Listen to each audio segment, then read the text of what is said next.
এবারও কম বরাদ্দের লজ্জায় ঢাকা পড়বে সামাজিক নিরাপত্তা খাত।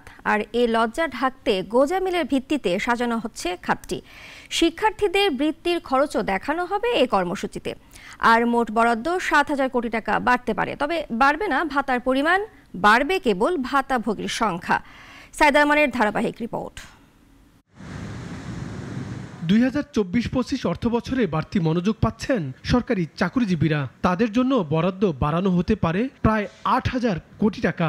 অবশ্য পেনশন গ্র্যাচুইটি হিসাব করলে এটি ছাড়িয়ে যাবে ১ লাখ কোটি টাকা। তবে গরিব মানুষ এবারও মনোযোগের বাইরে থাকবে। সামাজিক নিরাপত্তা বেষ্টনীতে ফের লজ্জার আবরণ। অবশ্য বরাদ্দ সামান্য বাড়তে পারে। চলতি বাজেটে এ খাতে বরাদ্দ ছিল ১,২৬,০০০ কোটি টাকা, আর নতুন অর্থ বছরে তা বাড়িয়ে করা হচ্ছে ১,৩৩,০০০ কোটি টাকা। সোশ্যাল সেফটি নেট যেটা স্যার, আপনি তো ইউনিভার্সাল পেনশন স্কিমও শুরু করেছেন, এটা কি স্যার আরো এক্সপেনশন হবে সরকারের? হ্যাঁ, কিরকম আমরা আশা করি, দেখা যাক। এটা তো এখন একটা প্রসেসের মধ্যে আছে, এখন তো এগুলো বলা যাবে না। মানুষ যখন উচ্চ মূল্যস্ফীতির চাপে নিদারুণ কষ্টে দিন কাটাচ্ছে, তখন ভাতার পরিমাণ বাড়ছে না। অথচ এখনও মাসে ৫০০-৬০০ টাকা দেওয়া হয় অনেক ব্যক্তিকে, যা একেবারেই অপ্রতুল। বলা যায় টাকার অঙ্কে ভাতার পরিমাণ যেন কচ্ছপ গতিতে আগাচ্ছে। এবারও সরকার পরিকল্পনা করছেন ভাতাপ্রাপ্ত মানুষের সংখ্যা বাড়াতে।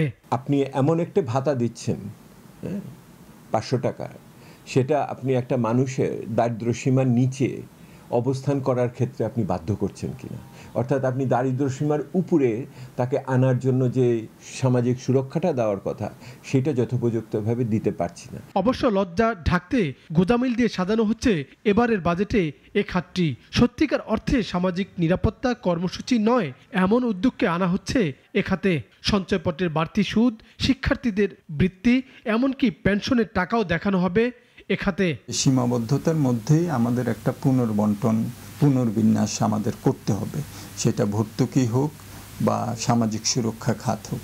আমাদের মনে হয় যে সেটাতে যাতে স্থির এবং প্রান্তিক আয়ের মানুষদের যাতে সুরক্ষাটা যাতে আমরা নিশ্চিত করতে পারি, সেদিকটাকে অগ্রাধিকার দেওয়া। এত ফন্দি ফিকির করেও সামাজিক নিরাপত্তা বেষ্টনীতে বরাদ্দ অর্থনীতির অগ্রগতির তুলনায় কমছে প্রতি বছরই।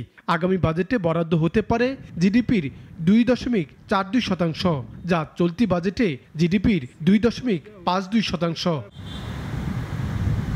সাইদ আরমান, নাগরিক, ঢাকা।